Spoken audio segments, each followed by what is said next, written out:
Siapa di sini yang masih ingat sama tahun 2021? Ingat sama tahun 2021? Nggak salah tulis ini Ahong. Nggak. Kita bukan pengen ngomongin soal vaksin COVID pertama, juga bukan tentang dalgona ataupun apapun itu soal pandemi, nggak ada. Tapi di sini saya cuma pengen ngomongin soal salah satu series yang terkenal pada tahun itu. Series yang bertajuk Hometown Cha-Cha-Cha. Iya, Cha-Cha 3. Soalnya kalau Cha-Cha aja jadinya dangdut. Cha-Cha Handika. Siapa yang masukin joknya Lek Bagong? Enggak. Kita nggak bakal bahas soal Hometown Cha-Cha atau apalagi Cha-Cha Handika. Tapi apakah kalian tahu kalau ternyata Hometown Cha-Cha atau Hometown Cha-Cha-Cha ini lebih enak Cha-Cha-Cha ya? Adalah remake dari sebuah film Korea di tahun 2004 yang dibintangi oleh Kim Jung Hyuk dan Om Jung Hwa. Iya, kurang lebih namanya itu. Sorry kalau salah sebut. Mungkin nama mereka nggak sekedar kenal Lee Min Ho ataupun Kim Jong Un. Tapi jangan salah, di film ini mereka beradu akting dengan sangat memukau. Penasaran? Jadi gini ceritanya.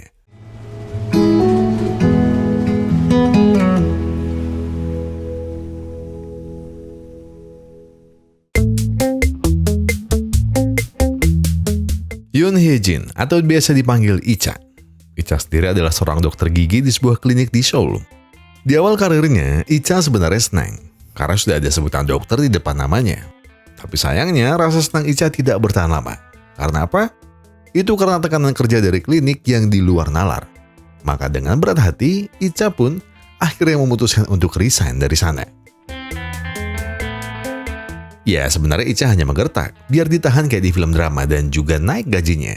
Namun sayangnya si bos yang jumawa tanpa basa-basi langsung mengiyakan pengunduran diri Icha. Alhasil Icha pun kini menjadi pengangguran. Kesana kemari Icha telah melamar kerja, namun sayang tak ada satupun klinik atau rumah sakit yang mau menerimanya. Sebab nama Icha terlanjur dibuat buruk oleh bosnya dulu. Icha pun tak kekurangan akal. Dengan tekad yang bulat, Icha ingin membuka kliniknya sendiri tanpa aturan dan tanpa paksaan dari orang lain. Namun dari semua tempat yang Icha datangi, tak ada satupun yang cocok di kantong dan benaknya. Sebab sekalian dapat yang bagus, malah kemahalan. Terus giliran dapat yang murah, malah.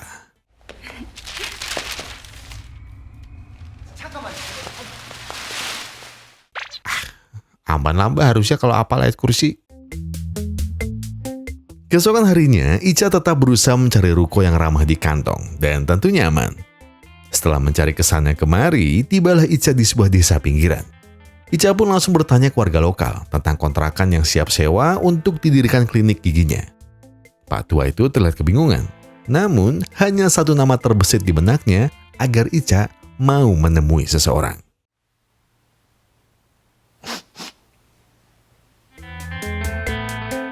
Iya, pria yang dimaksud adalah Hong.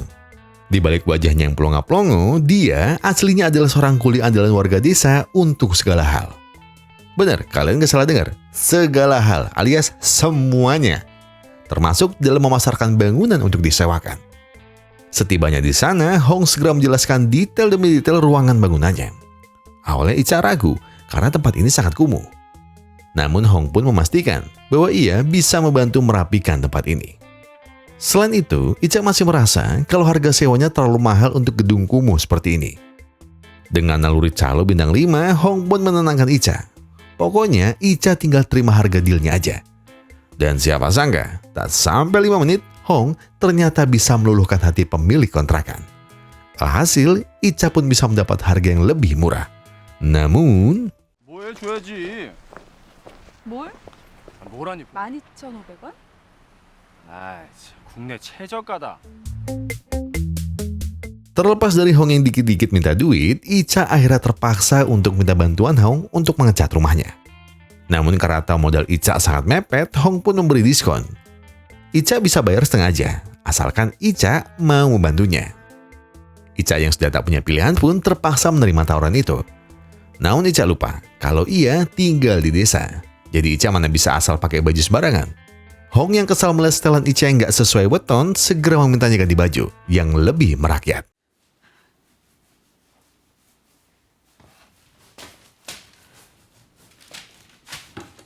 Nah, kan lebih sopan. Malamnya terlihat Icha sedang bertemu dua teman lamanya. Dan seperti kebanyakan reuni yang jadi ajang pamer, Maka teman Ica yang bernama Rati pun langsung sesumbar tentang kliniknya yang sudah buka cabang di mana-mana. Ica yang tak mau kalah pun terpaksa berbohong dengan bilang, kliniknya memang cuma satu, tapi kliniknya terdiri dari 20 lantai. Yang jelas langsung membungkam Rati dan membuatnya segera pergi dari sana. Tapi tidak dengan Sekar. Sekar yang sudah tahu Ica baru saja resign dengan mudah menebak kalau omongan Ica tadi cuma pemanis bibir. Ica pun akhirnya memohon supaya Sekar berjanji merahasiakan ini. Sekar pun mau menjaga rahasia Ica, asal Ica memberinya pekerjaan di kliniknya. 야, 맨날 옷 사고 구두 사더니 나도 알고 보면 알뜰하다. Ica tidak menyangka kerja Hong ternyata begitu cepat. Gak kayak kulit di Konoha yang suka molor dikit biar dibayar mahal. Maka Ica pun berniat membeli uang yang enak untuk Hong sebagai ucapan terima kasih. Namun,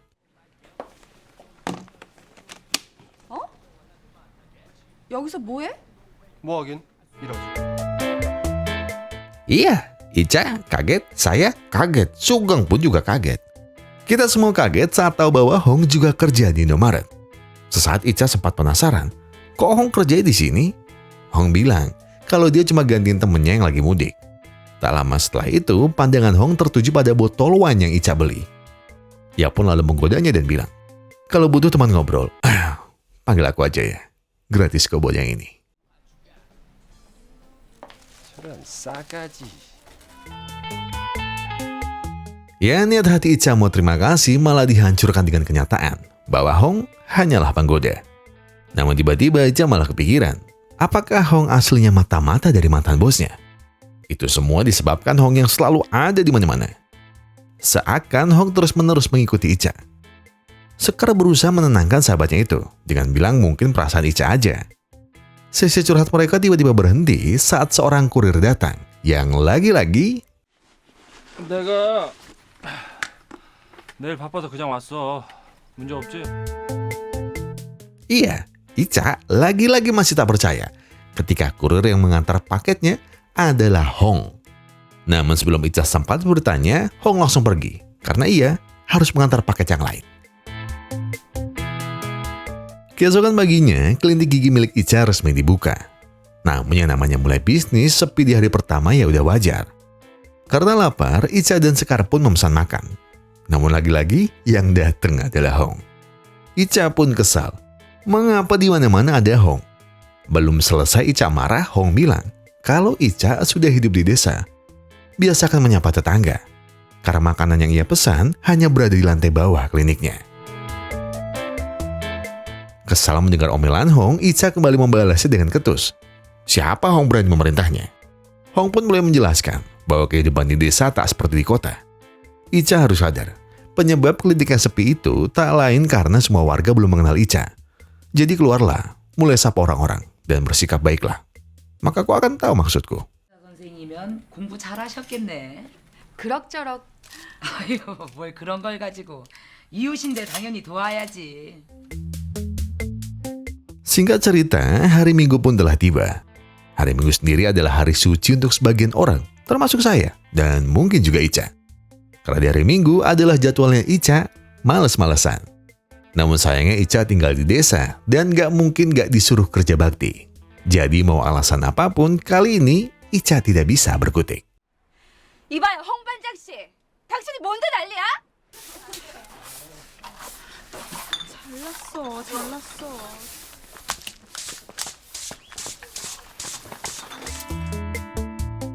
Semenjak rentetan kejadian yang melibatkan Hong, sekarang Ica mulai menyadari bahwa Hong sangat dikenali.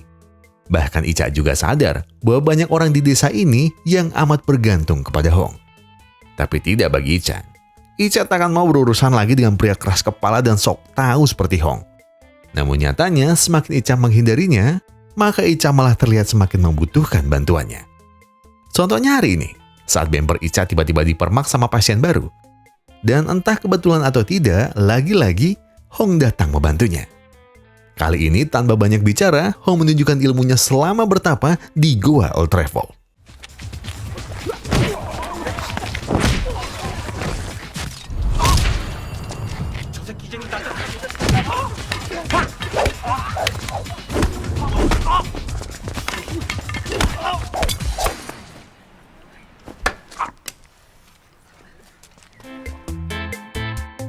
Dan sepertinya nasib Ica selalu sial jika bertemu pria selain Hong. Karena entah sebab apa, di mall pun bemper Ica masih kena serempet.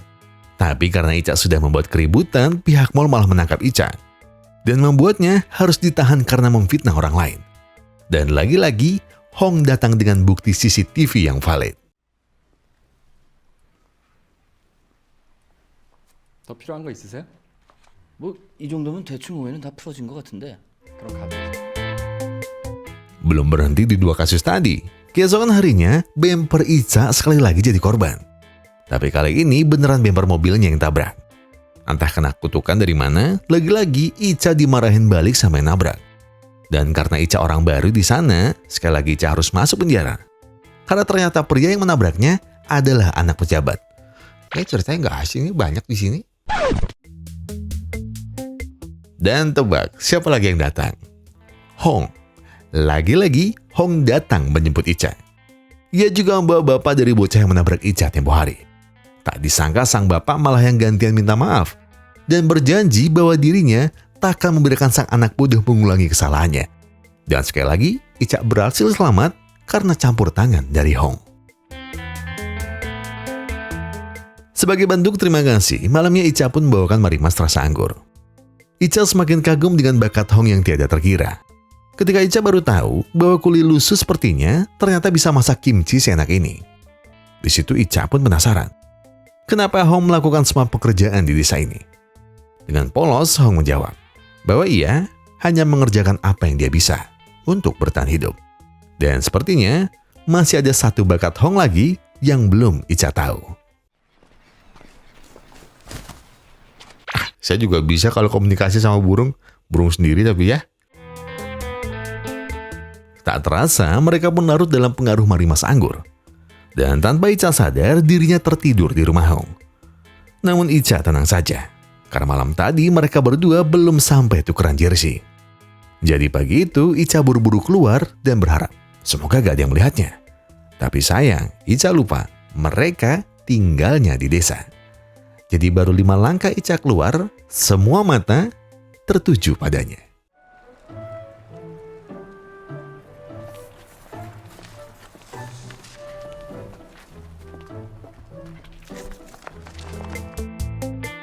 Belum ada 1 jam Ica di klinik, berita Ica dan Hong sudah menjadi buah bibir warga kampung.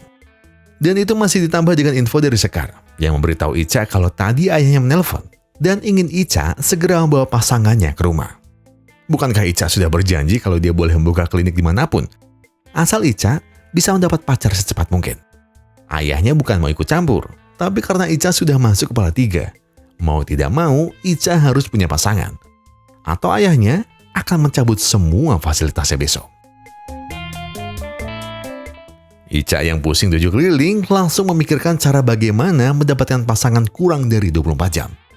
Dan saat Ica melewati kios daging, lagi-lagi, tebak dia bertemu siapa? Dia bertemu Hong yang sedang kerja menggantikan temannya. Tanpa gengsi sedikit pun, Ica langsung bujuk Hong agar mau pura-pura jadi pacarnya.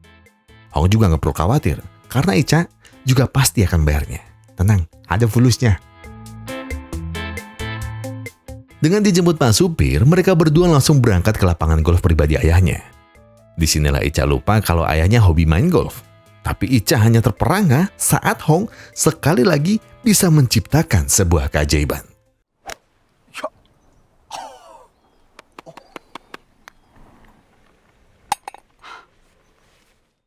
Nice! Iya, ternyata kuli miskin yang lusuh seperti Hong bisa main golf ala Sultan Keraya. Namun apakah talenta Hong sudah habis? Jelas tidak. Hong ternyata juga jago bermain catur, bahkan sampai memojokkan ayah Ica. Dan karena inilah ayah Ica yakin kalau Hong adalah calon penerusnya yang tepat. Di jalan pulang, Ica yang tadinya penasaran kenapa Hong bisa memukau ayahnya, hanya bisa mengucapkan terima kasih. Karena tiba-tiba hati Ica terasa penuh dengan perasaan bahagia. Sebuah perasaan yang mungkin sudah lama ia dambakan dari seorang pria. 못 주겠다면 고소할 거야?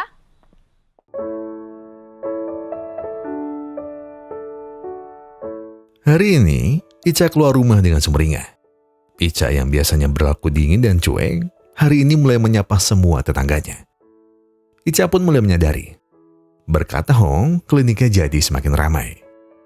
Dan mungkin, jika Hong tak pernah mengomelinya, Ica takkan bisa menjadi pribadi yang lebih baik seperti sekarang. Namun hari itu, Ica bingung. Kenapa di atas rumah Hong ada sebuah kapal?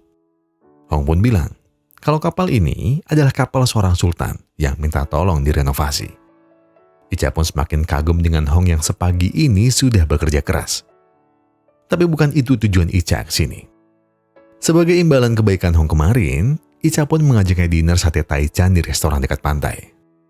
Tanpa banyak alasan, Hong langsung menolak ajakannya dan berkata, lebih baik mereka berteman saja.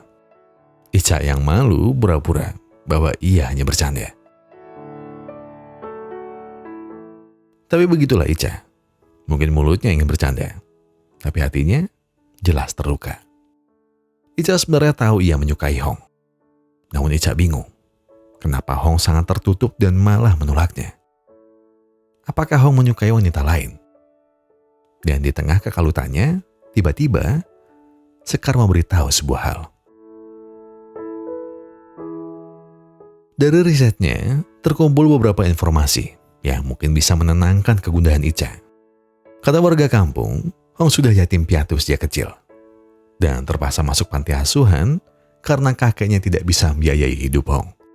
Selama di panti, Hong terkenal sebagai anak ceria yang sangat suka membantu orang lain.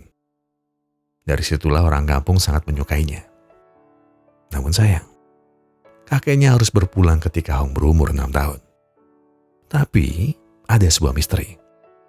Setelah kepulangannya wajib militer, tak pernah ada yang tahu kemana Hong pergi. Dari rumor yang beredar, Hong sempat bangun bisnis multinasional dan sukses jadi sultan. Lalu kembali ke kampung halaman. Namun itu hanyalah rumor. Karena jika Hong aslinya sultan, gak mungkin dia kerja serabutan. Setelah mendengar semuanya, hati Ica pun diliputi rasa penasaran. Maka keesokan harinya, Ica pun langsung menemui Hong di saat ia sedang bekerja di stasiun. Di sini Ica ingin mengajak Hong makan berdua. Dan kali ini bukan sebagai teman. Ica ingin mereka menjalani hubungan lebih serius. Namun ketika Ica mengungkapkan perasaan sukanya, tiba-tiba 하는 것처럼 데이트도 좀 하고 만날 수 있을 것 같아서. 뭔 소리야? maka Ica pun mengulangi perasaannya dengan gamblang. Apakah Hong mencintainya? Namun sekali lagi, luka di hati Ica semakin perih. Maka tanpa sepatah kata pun, Ica langsung pergi meninggalkan Hong. Dengan rasa sakit yang amat sungguh. Di hari itu juga, sepertinya Ica harus mengubur mimpinya di sini. Meskipun kliniknya mulai ramai, tapi hati Ica justru malah sepi. Klinik yang mulanya Ica perjuangkan dengan bantuan pria yang telah mencuri hatinya. Tapi sekarang di klinik ini, hati Ica malah semakin tercabik-cabik dengan segala kenangan Hong yang manis dan sekaligus juga pahit. Ica tahu, mungkin ia tak akan bertemu lagi dengannya. Namun setidaknya, Ica tak harus menahan sakit dan bohongi perasaannya sendiri dengan bayang-bayang palsu bahwa Hong nantinya akan membuka hati.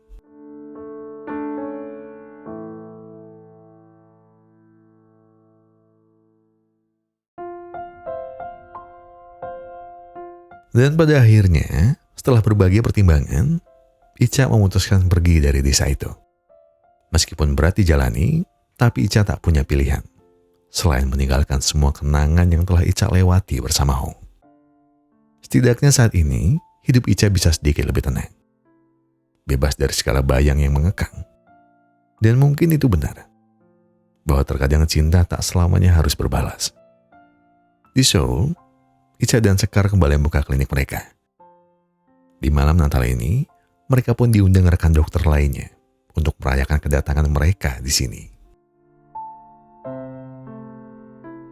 Di momen ini, terlihat Ica mulai berkenalan dengan pria yang baru. Tapi entah kenapa, isi kepala Ica hanya Hong seorang. Meskipun pria itu sudah menyukai Ica, namun di dalam hatinya hanya ada satu nama yang tak bisa tergantikan. Satu nama yang pada akhirnya membuat Ica tersadar bahwa saat ini tak ada seorang pria pun yang mampu membuat cintanya bersemi sekuat cintanya pada Hong. Tapi Ica masih terus berusaha menutupi hatinya dan terus menguatkan hatinya bahwa ia tak boleh kembali ke desa itu. Namun sayang, sekeras apapun Ica mengunci hatinya, Ica seakan tahu bahwa hanya Hong lah yang masih menghiasi hatinya. Maka saat ini juga, Ica tak peduli soal gengsi dan harga diri. Saat ini juga Ica tahu ada seseorang yang harus ia temui.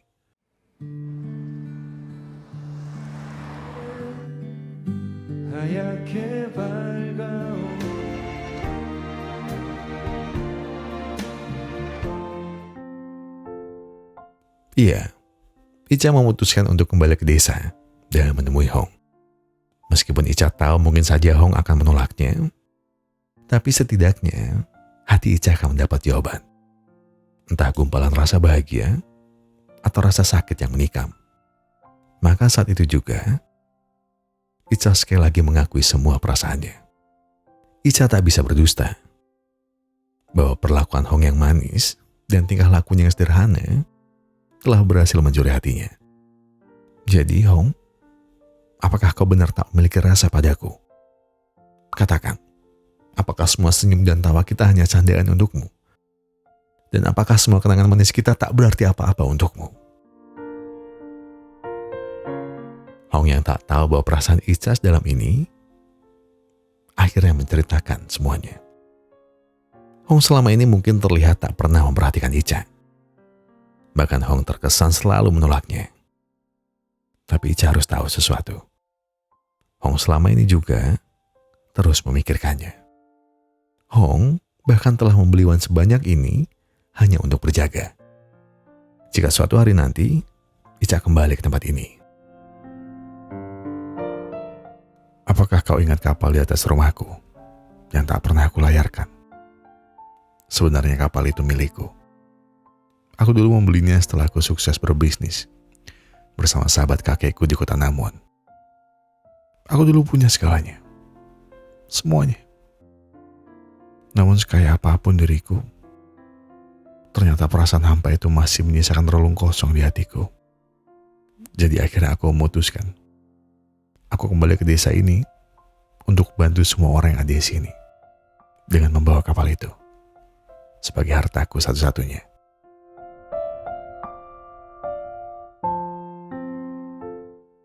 Kenapa? Dulu aku pernah kehilangan orang tuaku sebelum aku sempat mengenal mereka. Dan itu masih ditambah kakekku yang akhirnya menyusul kedua orang tuaku. Dan karena alasan itu, kapal itu tak pernah kulayarkan sama sekali. Aku takut terjadi apa-apa jika ku bentangkan kembali layar itu. Aku takut kehilangan lagi. Dan itulah alasanku tidak pernah menerimamu. Bukan aku tak menyukaimu, tapi karena aku tak mau kehilanganmu sebelum aku sempat milikimu. Namun, sekarang aku mengerti. Bahagia yang aku cari selama ini adalah dirimu. Dan sekarang aku tidak akan menolak perasaan ini. Aku juga mencintaimu.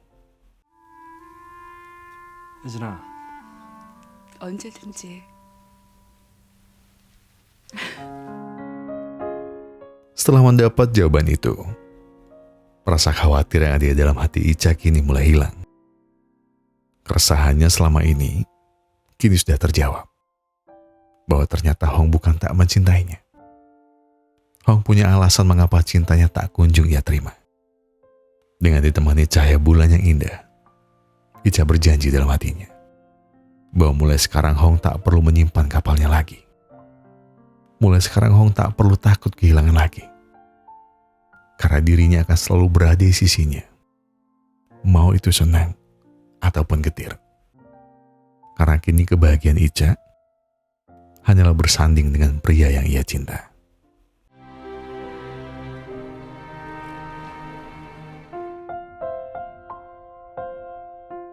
Oke, mungkin buat kalian yang sudah menonton seriesnya Hometown Cha-Cha atau di saya Hometown Cha-Cha, bakal ngenotis beberapa kesamaan dari film barusan. Mulai dari Yoon Hye Jin yang seorang dokter gigi yang bermasalah sama atasan klinik lamanya di Seoul, yang sebelum akhirnya memutuskan pindah ke desa yang bernama Gongjin. Dan kalian juga pasti tahu apalagi kesamaannya. Ya, benar. Si Hye Jin ini selalu bertemu Hong di mana-mana.